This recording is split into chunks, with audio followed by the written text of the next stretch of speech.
আছে তুমি তো ছলনাম হয়ে যাচ্ছে সবাই। একটা হাতে নেবো, ওইটা হাতি নেবো, তিলক কাটবো, নামাবলি কাটবো, আমার সাপ দেখ সাপ নিয়ে যাবো, ভয় করবে। হয়ে গেল। কি হয়ে গেল? এমনি কি করতেছে, কেউ এসেছে, কেউ ফিরে পালিয়ে যাচ্ছে।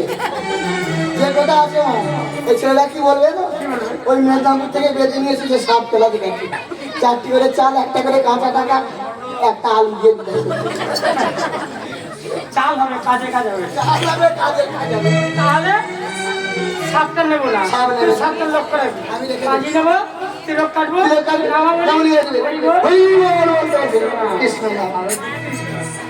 এইটাই কিন্তু কষ্ট করবে, এরপর কিন্তু আমি আর কষ্ট মা, এটাই তোমার পুজো হবে। হয়ে যাবে তো? আচ্ছা তাহলে চলে যাই, চলে যাও। এটা কিন্তু আমার শেষ। তো বলেছে কি কষ্ট তো করতেই হবে, পূজা পেতে হবে, যাক আসছে। তাহলে আজকে কার জন্ম হলো? লক্ষ্মীন্দরের জন্ম হলো, তাই তো? তার লক্ষ্মীন্দরের যে জন্ম হলো, বিয়ে হবে তো নাকি? হ্যাঁ, বিয়েটা দেখলো তো না, বাড়িতে যে সব ঘুমাবে, ঠান্ডা পড়ে যে জ্বর হচ্ছে। তার লক্ষ্মীন্দরের বিয়ে দিতে হলে লক্ষ্মীন্দরকে আমরা জাগিয়ে, লক্ষ্মীন্দরকে জাগিয়ে রাখতে হবে, আর বিয়ে হবে। ওকে সাপে দংশন করবে, আবার বাঁচানো হবে, তবে মা পূজা করবে। তাহলে আমরা লক্ষ্মীন্দরকে জাগানোর জন্য কি করব? লক্ষ্মীন্দরের কানে একটা গান শোনাবো, দিয়ে লক্ষ্মীন্দরকে জাগিয়ে রাখবো। তার সবাই করবে তো গানটা? সবাই পারবে, সবাই পারবে, আমার সাথে সাথে ধরবে, পেয়ে যাবে। তাহলে কি করতে হবে? লক্ষ্মীন্দরকে আমরা সবাই জাগিয়ে রাখবো। আজ হয়ে যাক, আজকে সবাই ঘুমের ছুটি, চোখের পাতা খুলে রাখবো।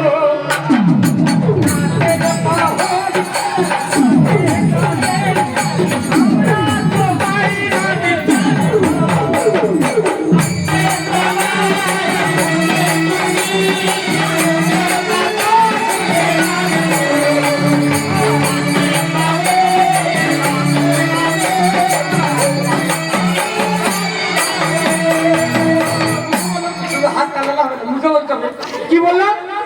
আজকে সবাই ঘুমের ছুটি, চোখের পাতা খুলে রাখবো।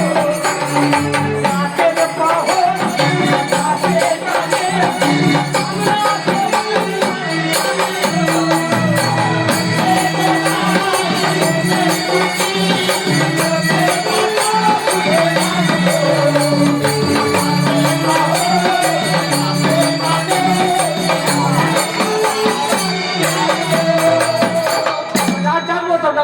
একটা করে বাড়ি চলে গেলে রাত জাগতে হবে। আর তোমরা চলে গেলে এই দোকান করে আগেও একটি করে। এবার কে যাচ্ছে? তাহলে মা মনসা যাচ্ছে, কিন্তু বিলাতা বলি ঠাকুর মশা হয়েছে, ওই জন্য তো বলেছে হরিনাম কৃষ্ণ নাম। কিভাবে যাচ্ছে? কে সব মাধব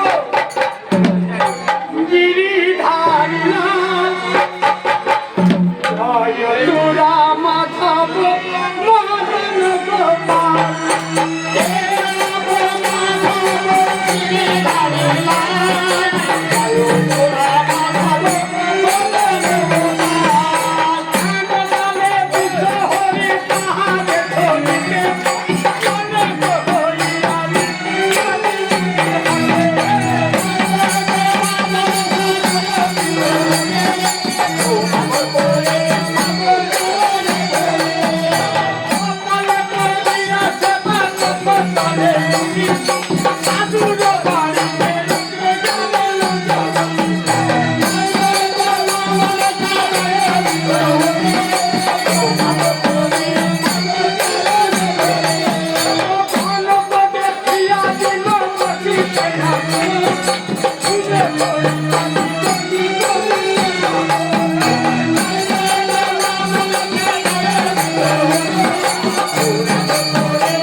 হ্যাঁ হ্যাঁ হ্যাঁ